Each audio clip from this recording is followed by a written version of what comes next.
আমার হাতের বামে সুন্দর একটা ঝর্ণা দেখা গেল, কিন্তু ঝর্ণাটা হচ্ছে মানে ব্যাক আসার পথে বেনি পাওয়ার একটু আগে এই ঝর্ণা হাতের বাম সাইডে বেশ সম্ভব সুন্দর। কিন্তু মানে ঝর্ণাটা আসলে কি ধরনের সুন্দর লাগতেছে দেখেন, খেয়াল করে পানিগুলো মানে একদম ধীরে ধীরে ধীরে হয়ে পড়তেছে, বাতাসে খেলতেছে পানি, অস্থির। তাহলে এইসব রোডে কি যাতায়াত করলে পরে কি আর ক্লান্তি আসে? দেখেন তো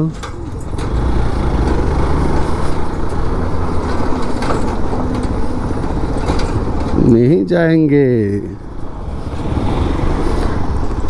আরো কাছের থেকে দেখায় ঝর্ণাটা। আরে আল্লাহ, ধুলির জন্য কি দেখা যাচ্ছে? এবার দেখেন দেখা যাচ্ছে নাকি?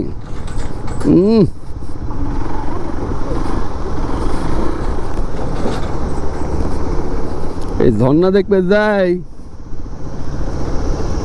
এই ঝর্ণা দেখেন সুন্দরভাবে। ক্যাম্প এরিয়া, ড্রাইভ স্লো, ওকে। আর ট্রাক আলা কি করে দিয়ে গেল রোড, আর বাতাস, ওরে বাবা। আচ্ছা, তারপরে দিন শেষে নেপালে বাইক রাইড করে মজাটা আর একটা কি দৈন্যতা বাইক করলাম আমি, ঠিক আছে। সেটা হচ্ছে কি কোনো ভ্যান রিক্সা নেই, থ্রি হুইলার নেই। এটা একটা মানে বড় কারণ আমার কাছে মনে হচ্ছে। রোড গার্ডগুলো নয় বাইক নয় চার চাকা, এই জন্য রোড গার্ডগুলো এত ফাঁকা থাকতেছে। এই যে থ্রি হুইলার থাকতো, অটো থাকতো, তাহলে দেখতেন এই রোড কত অশান্তির হয়ে যেত। আমার কাছে এখন ওইটাই মনে হচ্ছে যে যদি রোডে থ্রি হুইলার না থাকতো না, তাহলে বাইকারের জন্য শান্তির জন্য, মানে বাইকারের জন্য স্বর্গরাজ্য হয়ে যেত বাইক রাইড করা। ম্যাক্সিমাম অ্যাক্সিডেন্ট 80% বাইক অ্যাক্সিডেন্ট হয় থ্রি হুইলারের জন্য। টোটালটাই তো মনে হচ্ছে অফ রোড, খালি ওই পাশে ওই দিক খালি পরিষ্কার, আর এদিক সবই অফ রোড। এই রাস্তা রোড একটাই, কিন্তু মানে এক রাস্তা ধরে যাওয়া, ভুল হওয়ার কোনো সম্ভাবনাই না। এই যে আমি ভিন দেশের চাইছি গাড়ি চালাচ্ছি ইচ্ছা মতো, অত ফিলিংসই নেই।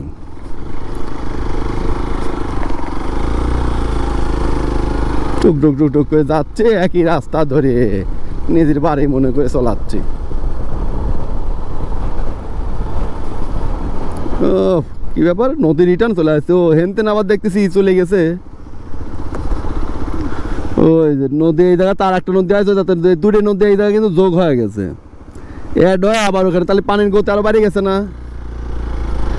এই নদী কিন্তু চলে গেছে আমার বাংলাদেশেও। এই নদীর পানি, এই পানি যদি আমি কিছু ভাষা দেই, এটা কিন্তু বাংলাদেশে চলে যাবে। এই নদী যা মেশেছে আমার যে পাবনাতে যে পদ্মা গেছে না, ওই নদী কিন্তু এই নদীর পানি। বিশ্বাস না হলে আপনি একটু ম্যাপটা মিলালিয়েন, তারপর কোয়েন। আমরা মানে বেনি শহরে চলে আইছি, কিছুক্ষণের মধ্যে বেনি ঢুকে পড়বো। হ্যাঁ, বেনি শহর সামনে। অশান্তি আর অশান্তি, ক্যামেরা বন্ধ করে টাইম পাইনি। এমন এমন সিনারির সামনে চলে আসে, দেন নাকি দূরের রাস্তা একই সারে, নৌপথ আর হচ্ছে স্থলপথ, দুটো পথই কিন্তু একসাথে চলে যাচ্ছে। কারো মন চলে নৌপথে যাইতে পারো, কিন্তু পাথরের ঠেলায় কার চামড়া থাকবি না নে। অবশ্য ফাইন ওয়াশ হওয়া যাবে নি, কালা চামড়া এটাও সব লাল হওয়া যাবে নি। এই যে বেনি থেকে আমরা তেল নিয়ে নিলাম, তেল নিয়ে আবার রওনা দিয়ে দিলাম। অবশ্য বেশি করে নিয়ে নেই, 500 টাকার নিছি, মানে 500 রুপি আর কি, নিয়ে পোখরা পর্যন্ত চলে যায় নাকি। আবার কালকে সকালে বের হওয়ার সময় তেল নিয়ে নেব না।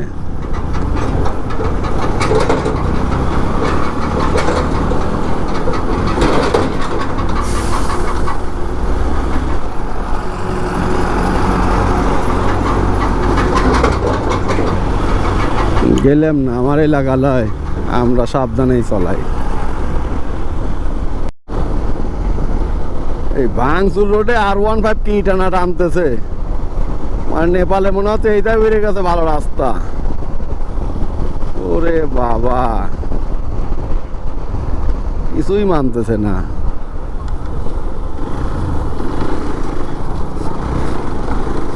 এর কিসের কি ভাঙা চূড়া রাস্তা, কেদ মেদ কিছুই মানতেছেন না, ভয় ডরও নেই। ওইরে খালি রোডে চলানি দেন লোকাল সবে, কিন্তু পালসার একটা NS একটা R15 মানে কি স্টাইলে চলাচ্ছে কিছু মনেই করতেছে না। R15 ওয়ালা তো হুড়কে, আমি খালি ভুল করে একবার ওভারটেক করেছি, মাল হুড়কে টান ধরে আমাকে সাইডে মানে ই করে চাপা ধরে বাড়া খেলো, ফুল হুড়কে মনে হচ্ছে পাগলা। দেন আবার বেগে তুলে দেয়, দেন নাকে কিসের কি আর ক্যাঁট ক্যাঁট করে মাঠ ঘাটে লাগতেছে, তাও মানে বান্দা কোনো থামা থামে নেই, দেন নেই। ভাঙাত পড়লেই খালি দেখবেন কে কে কে করতেছে, বেগে তুলে দিই হালকা, দেন না মনে হচ্ছে কি মনে হয় তেল তেলে রাস্তায় চলতেছে, মার ব্রেকও ধরতেছে, কঠিন ব্রেক।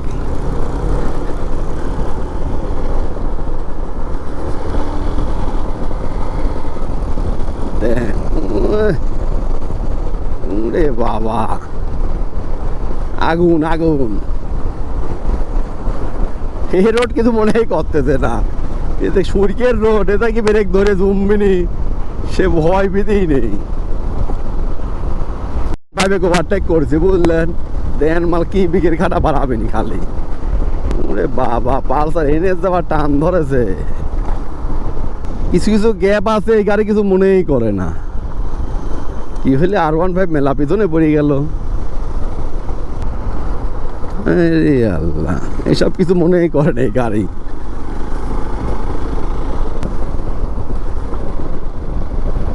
নামাজ নেই কিছু নেই, মাথায় টুপি হাফ প্যান্ট পরে কাকা হাঁটতেছে, নেপালি টুপি। চলে গোসল করা ছাড়বি নি, তেনে সাবধান, ভিজতে পারবো না মামা।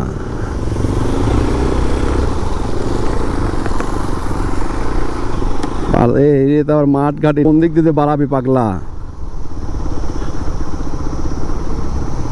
হ্যাঁ পাগলা বাম দিয়ে বাড়াচ্ছে, দেখো নাকে মাঠ ঘাট নেই কিছু নেই। ওরে মালের ব্যাগের অবস্থা,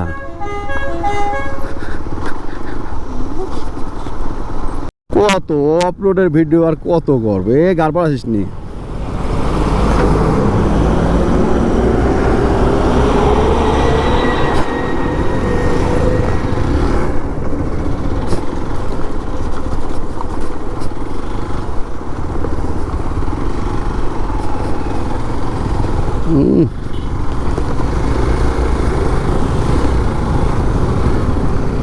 এর গার কাছেও যাওয়া যাচ্ছে না, মাল্লা কেত সিটাবেনি।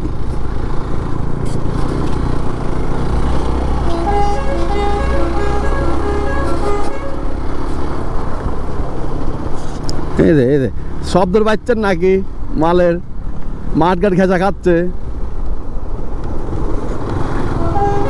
এই যে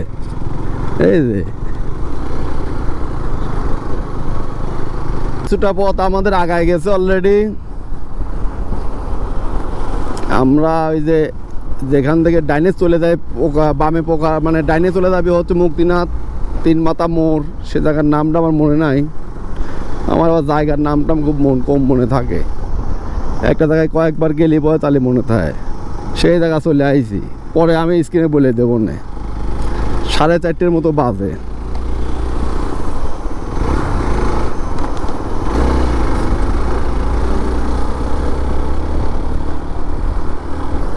এই যে মাল তেলের রাস্তা পাইছে কি মাল চলে আসে, আইসেই ওভারটেক লেও, আবার ভাঙা রাস্তা লেও, তো কিছু মানতেইছে না ভাঙা আসোরা।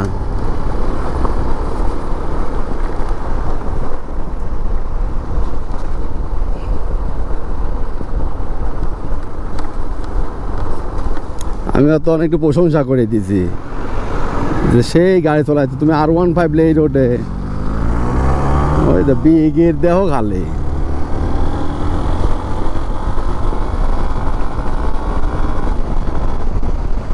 ওরে বাবা, এ মালের আবার কি বিগের দেখা দিলে চুই যা তুই যা, আমারে ভাই এলাকা মেলাকা না, আমরা আস্তে আস্তে যাই।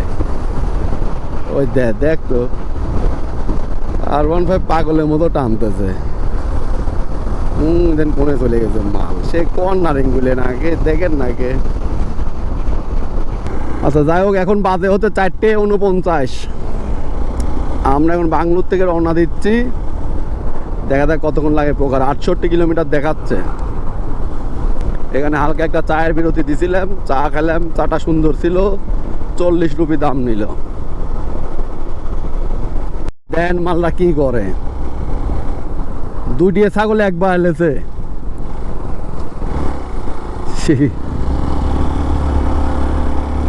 দুইটিয়ে ছাগলে একবার এলে মালদার পাহাড়ে উঠতেছে। আরে বাবা, আরে সামনের ভিউটা খালি দেখেন কি অবস্থা। এটা কিন্তু একটা শহর। ওরে বাবা, লুকিং গ্লাস তাকানো যাচ্ছে না, দেখেন নাকি সূর্য, পিছনে সূর্য। আমরা এখনো পোখরা থেকে প্রায় 50 কিলোমিটার দূরে আছি। একটু রাইড এনজয় করেন। নেপালের পাহাড়ের রাস্তায় রাইড করতেছি, সেই রাইড এনজয় করেন।